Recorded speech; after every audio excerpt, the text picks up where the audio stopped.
Friends, आज मैं आपको अष्टवक्र के बारे में बताने जा रहा हूँ। अष्टवक्र क्या होता है, शायद आपने पहली बार इसका नाम भी सुना हो। अष्टवक्र दोस्तों 8 ऐसी शक्तियाँ होती हैं कि अगर आपके अंदर आ जाती हैं तो आप पुरुष नहीं महापुरुष बन जाते हैं। और ये अष्टवक्र मैंने कहाँ से सीखा है इसके बारे में भी आपको बता दूँ। अष्टवक्र मैंने सीखा है मोदी जी के व्यक्तित्व का अध्ययन करने के बाद। उनके व्यक्तित्व का सार मैंने निकाला है और 8 ऐसी चीज़ें दी गई हैं। 8 ऐसी चीज़ें मैं आपको बताऊंगा जिसको मिला के इसको वेद पुराण में अष्टवक्र कहा जाता है। दोस्तों, मोदी आज एक ब्रांड बन गया है। मोदी के नाम पे लोग जो है वोट पा रहे हैं। मोदी के नाम पे कोई भी खड़ा हो जा रहा है, आज उसकी जीत पक्की है, ऐसा लोग मानते हैं। तो ऐसी क्या खासियत है मोदी जी में, ऐसी क्या चीज़ें हैं मोदी जी में कि जो एक चाय वाले से वो दुनिया के सबसे बड़े नेता बन गए। दोस्तों, इसी विषय पे आज मैं बात करूंगा आप लोगों से, और आप इस वीडियो को पूरा देखेंगे तो आपकी ऐसी जानकारी मिलेगी कि पूरा YouTube ढूंढ डालेंगे, वो आपको YouTube पहला नहीं मिलेगी। गुण जो है उनकी सुनने की योग्यता, विस्तार को सार में बना के उसके यथार्थ को समझने की योग्यता उनके अंदर है। दोस्तों, कभी कभी क्या होता है कि हम सोचते हैं कि हमको सब कुछ मालूम है। प्रधानमंत्री अगर बन गया है आदमी तो वो किसकी सुनेगा, ऐसा हो सकता है। लेकिन आप ध्यान से देखेंगे, आप कभी उनका इंटरव्यू देखेंगे तो आप देखेंगे वो बोलते बहुत कम है, सुनते बहुत ज़्यादा हैं। सुनने के बाद जो है उसके यथार्थ को निकाल के एक शब्द में अपना जवाब देते हैं। दोस्तों, ये बहुत बड़ी उनकी योग्यता है जिसके दम पे वो लोगों के बीच में बहुत ज़्यादा लोकप्रिय हो रहे हैं। खासकर टीवी एंकर्स, टीवी चैनल वाले आज उनके मारा मारी लगी है कि मोदी जी उनके चैनल पे आ जाएं। तो ये उसी योग्यता के लिए है। आप देखिए बहुत सारे नेता जो हैं जो अगर पत्रकार कोई उनसे एंटी क्वेश्चन पूछता है तो वो मतलब थोड़ा चिड़चिड़ा महसूस करते हैं। लेकिन क्या आपने मोदी जी को कभी देखा है किसी इंटरव्यू में वो चिड़चिड़ा महसूस किए हों या क्रोधित हुए हों? कभी नहीं हो। मैंने एक बार देखा था आज तक में, शायद कोई पत्रकार इस इलेक्शन से पहले उनसे पूछा था कि क्या आपको क्या लगता है अगर आप 2014 के चुनाव में आप नहीं आए तो क्या होगा। तो मोदी जी ने झल्लाए नहीं, उन्होंने बहुत बेबाकी से जवाब दिया कि ऐसा असंभव, ऐसा हो ही नहीं सकता, क्योंकि उनको अपने ऊपर विश्वास था। हालांकि वो इस चुनाव पे इस सवाल पे झल्ला भी सकते थे, लेकिन उन्होंने बस 2 ही शब्दों में जवाब दिया कि ऐसा हो ही नहीं सकता। साक्षी दृष्टा का भाव होने से आप सामने वाला जो बोल रहा है उसकी बात पूरा सुनेंगे और उसको बिना समझे उसके बारे में धारणा नहीं बनाएंगे।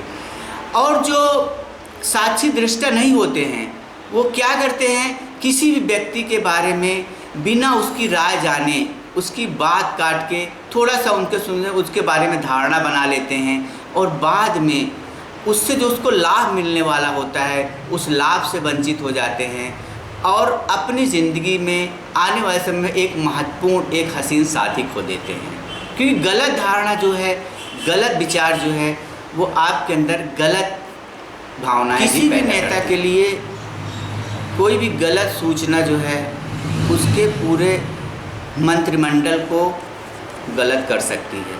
कोई भी नेता के पास बहुत सारी जो सूचनाएं आती हैं वो दूसरों के माध्यम से आती हैं, और अगर नेता के अंदर सुनने की योग्यता नहीं होगी तो वो उस सूचनाओं के उन सूचनाओं को सही ढंग से एनालिसिस नहीं कर पाएगा।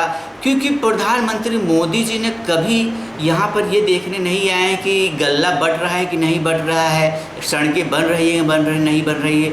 उनके पास जो सूचनाएं आती हैं, उनके पास सुनने के माध्यम से ये सूचनाएं आती हैं, और अगर आप सही ढंग से सुनने वाले नहीं होंगे तो आप एक बड़े नेता कभी नहीं बन सकते। अगला कारण है समेटने की शक्ति। पहला था सुनने की शक्ति, दूसरा था समेटने की शक्ति। दोस्तों, समेटने की शक्ति का अर्थ ये है कि देश के लिए कोई ज़रूरी काम आ गया है, आपात काम आ गया है, तो वर्तमान काम जो आप कर रहे हैं उसको निपटा के जहाँ जो इससे ज़्यादा ज़रूरी काम है उसके लिए उपलब्ध हो सके, यही है समेटने की शक्ति। और इसीलिए शायद मोदी जी आज दुनिया में सबसे बड़े नेता बने हैं, इसीलिए क्योंकि उनको समेटने में कोई डिस्टर्ब करने वाला नहीं था।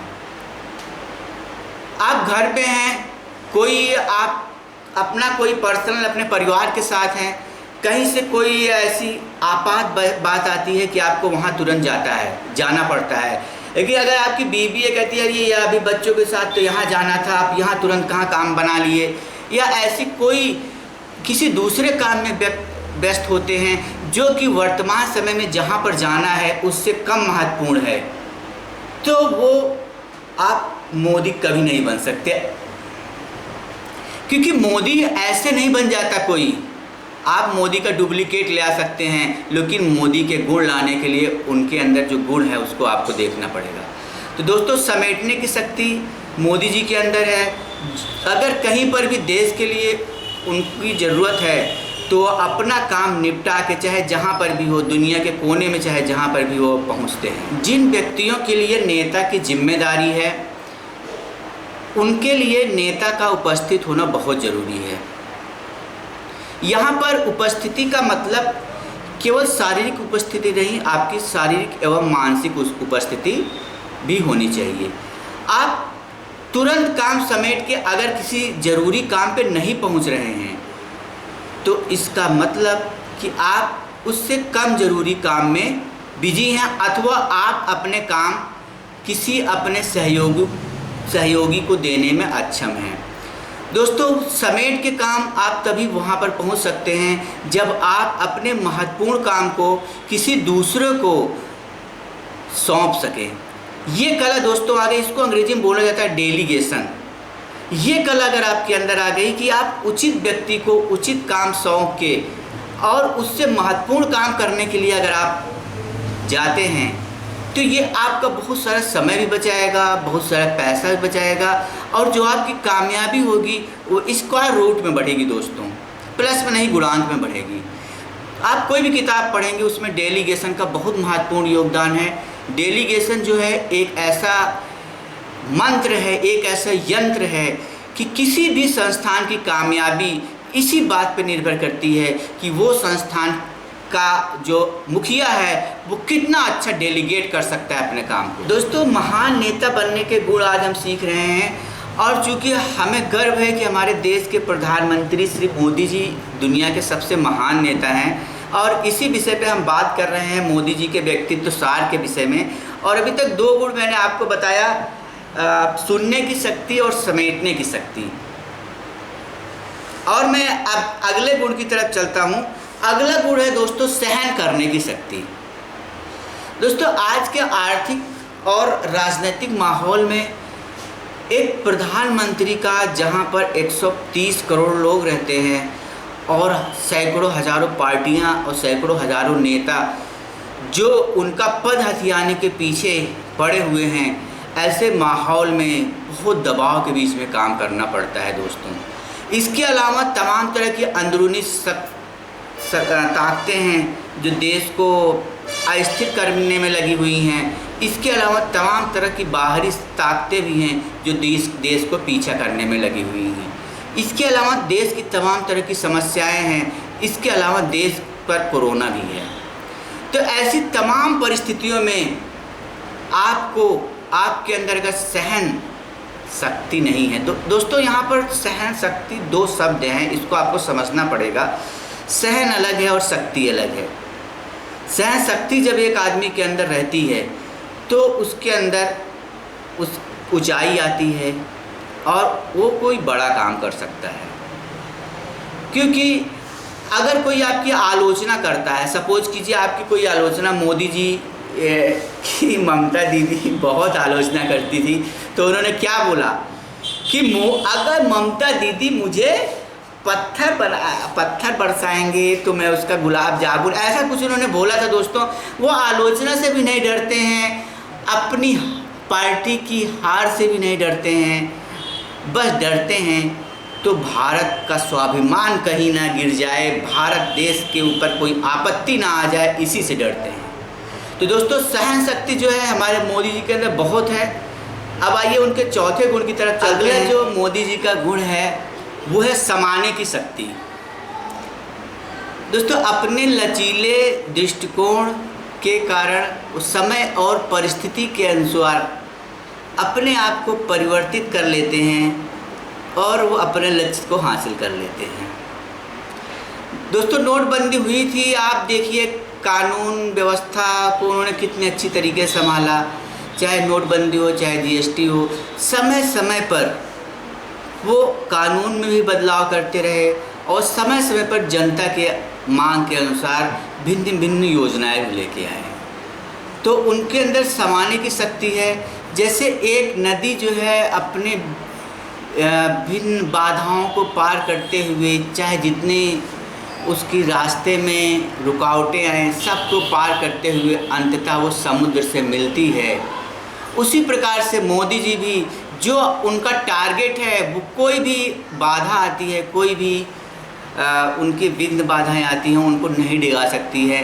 वो जहाँ पर उनको झुकना होता है वहाँ पर झुक जाते हैं, जहाँ पर उनको बैठना होता है वहाँ बैठ जाते हैं, जहाँ पर उनको लचीला होना पड़ता है वहाँ पर लचीले हो जाते हैं, और जहाँ पर उनको हाथ फैलाना होता है वहाँ पर हाथ भी फैला देते हैं। दोस्तों ऐसे प्रधानमंत्री हमारे जी। हमारे देश में दाल की संकट थी तो उन्होंने कहाँ से, जाम्बिया से दाल ले आए। सोचिए, जाम्बिया हमारे उत्तर प्रदेश का आधा भी नहीं है, लेकिन वहाँ पर दाल इतनी ज़्यादा होती है कि वो एक्सपोर्ट करता है। हमारे देश में दाल की संकट थी, 200 रुपये किलो दाल बिक रही थी। दोस्तों वो झुके, जाम्बिया जैसे छोटे से देश के सामने झुके और वहाँ से दाल लेके आए। तो दोस्तों ये जो गुण है, ये गुण आपको जो चीज़ें बता रहे हैं लास्ट में एक विशेष शब्द का प्रतिनिधित्व करते हैं। लास्ट तक वीडियो देखेंगे तो ये जो चारों गुण अभी बताए हमने, उसका एक विशेष शब्द का प्रतिनिधित्व आपको मालूम चलेगा। दोस्तों ये पांचवें कारण की तरफ चलते हैं, परखने की शक्ति। नेतृत्व करने वाले व्यक्ति को सत्य असत्य, यथार्थ अयथार्थ, सही गलत, उचित अनुचित को जांच और परखने की शक्ति होनी चाहिए। ये नहीं कि वो जो निर्णय है वो बिना परखे ही ले लेता है और कोई भी किसी पर आँख मूंदकर विश्वास करता है। तो नेतृत्व करने का अगर आपको बहुत बड़ा नेता है तो आपके अंदर आपको एक पारखी होना पड़ेगा, आपको अच्छाइयों को देखना पड़ेगा, आपको बुराइयों को भी देखना पड़ेगा और उसके बाद अपनी पारखी नज़रों से एक सही निर्णय पर पहुंचना पड़ेगा। और उन्होंने देखिए उनकी पारखी नज़रें जो हैं, कभी अमित शाह को रक्षा मंत्री बनाती हैं, कभी राजनाथ सिंह को रक्षा मंत्री बनाती हैं। अब ये वही जाने कि वो क्यों करते हैं। यदि उसमें मोदी जी में परख शक्ति का अभाव होता तो सही निर्णय न कर पाते और गलत मार्ग चुन लेते, जिससे देश का बहुत बड़ा विनाश हो सकता था। जहाँ तक मैं जानता हूँ मोदी जी के अंदर कोई एडिक्शन भी नहीं है, वो किसी चीज़ के एडिक्ट नहीं है और योग के ही एडिक्ट है शायद।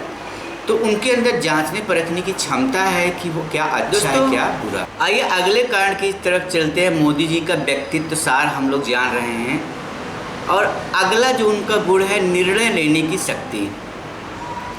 दोस्तों नेतृत्व करने वाले व्यक्तियों का एक बहुत महत्वपूर्ण काम होता है निर्णय लेना। वह सदा ऐसी परिस्थितियों में रहता है जहां से सदैव और सदैव आगे बढ़ने का निर्णय लेना पड़ता है। और कभी कभी ऐसी विषम परिस्थितियां आती हैं कि ये निर्णय उसको अकेले नहीं लेना पड़ता है, उसको अपने पूरी मंत्रिमंडल से सलाह मशविरा करके लेना पड़ता है। और मोदी जी इसमें एकदम खरे उतरे हैं कि जो भी निर्णय लिए हैं वो अपनी मंत्रिमंडल से सलाह लेके लिए हैं और अकेले कोई निर्णय नहीं लिए हैं। और अकेले वो राय तक पहुँचे हैं, लेकिन निर्णय तक वो अपने मंत्रिमंडल की सहायता के लिए। एक गलत निर्णय उनका पूरे देश का विकास कर एक गलत निर्णय पूरे देश का विनाश कर सकता है, और एक सही निर्णय पूरे देश का विकास भी कर सकता है। एक संकीर्ण निर्णय पूरे देश को गर्त में डाल सकता है, लेकिन एक उन्मादी निर्णय पूरे देश को ऊंचाइयों पर भी ले जा सकता है। तो एक जो बड़ा नेता है, उसका निर्णय उस देश की साथ उसके जनता के भविष्य को भी उसका निर्णय प्रभावित करता है। तो कोई भी बड़ा नेता है, उसको निर्णय लेने से पहले अपनी जनता के बारे में, अपने मंत्रिमंडल के बारे में, अपनी भौगोलिक दृष्टि के बारे में और अपनी आर्थिक और सामाजिक स्थिति के बारे में ज़रूर सोचना चाहिए। निर्णय लेते समय वो अपनी कल्पना, दूरदृष्टि और रचनात्मकता का प्रयोग करके भविष्य के लिए बेहतरीन निर्णय लेता है।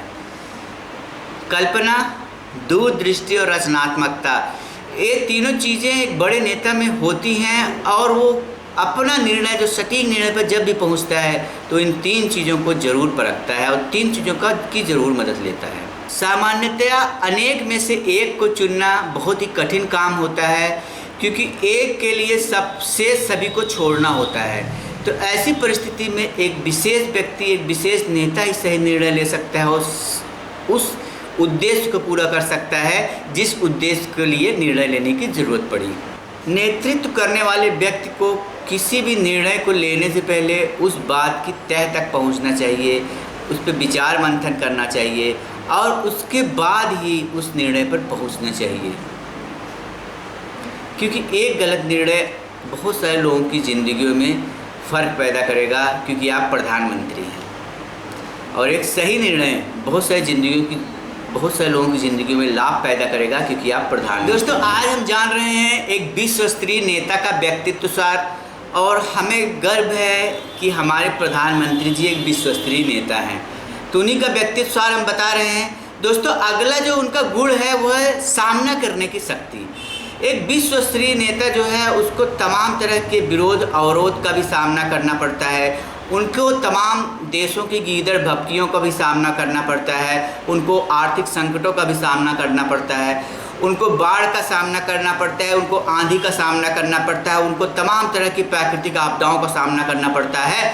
लेकिन एक मजबूत नेता जो है, हर चीज़ को सामना करते हुए डट के खड़ा रहता है और अपने देश की जनता को विश्वास दिलाता है कि कोई भी तूफान, कोई भी कठिनाई पहले मुझ पर आएगी, फिर उसके बाद आपके ऊपर आएगी।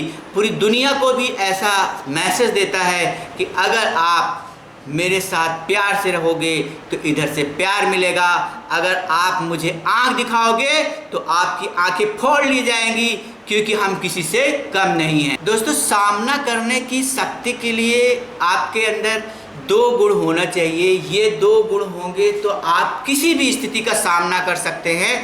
पहला गुण है ईमानदारी और दूसरा गुण है साहस।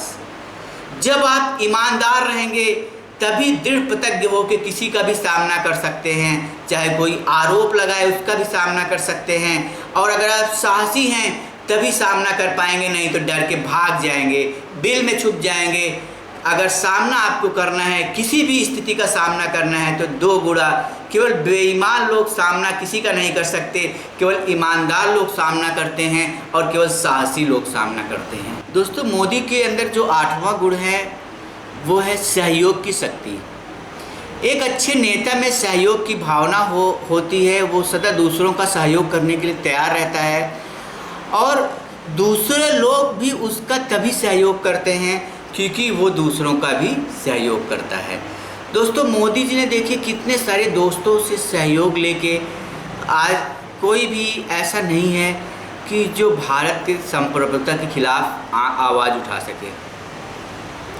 दोस्तों, आज मोदी जी ने पूरी दुनिया का सहयोग अपने साथ लिया है, पूरे देश के जनता का सहयोग उनके साथ है, पूरे देश के बड़े नेताओं का सहयोग साथ है।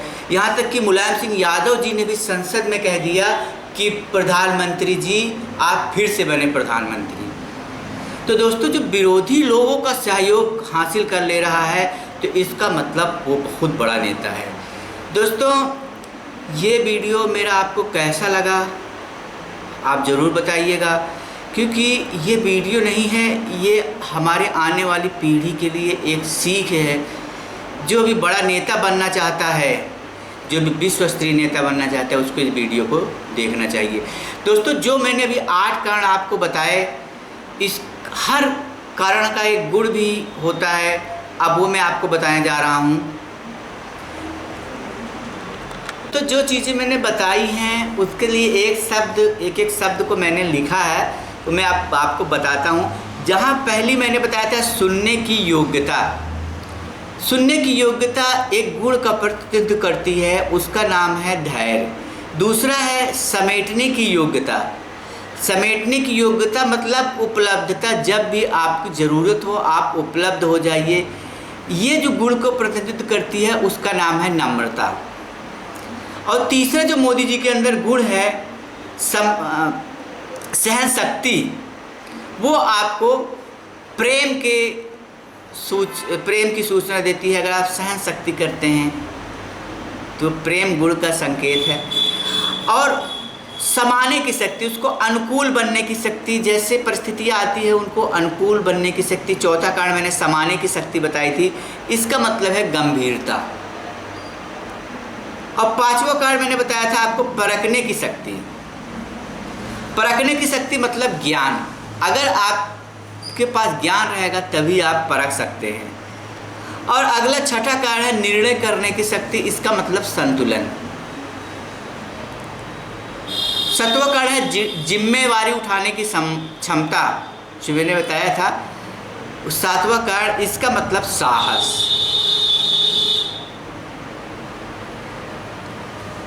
सामना करने की शक्ति जो बताया था, जिम्मेदारी उठाने की क्षमता, इसका मतलब साहस। और आठवां कार्ड जो मैंने बताया था टीम भावना, सहयोग लेने की शक्ति, उसका मतलब है सहयोग। तो दोस्तों, ये जो वीडियो था आप ज़रूर इसको अपने बच्चों को दिखाइए, आपको नहीं अच्छा लगा हो। और अगर अच्छा लगा हो तो मेरे चैनल को ज़रूर सब्सक्राइब कीजिएगा अगर अभी आप तक नहीं किए हैं, और लाइक तो करिएगा ही।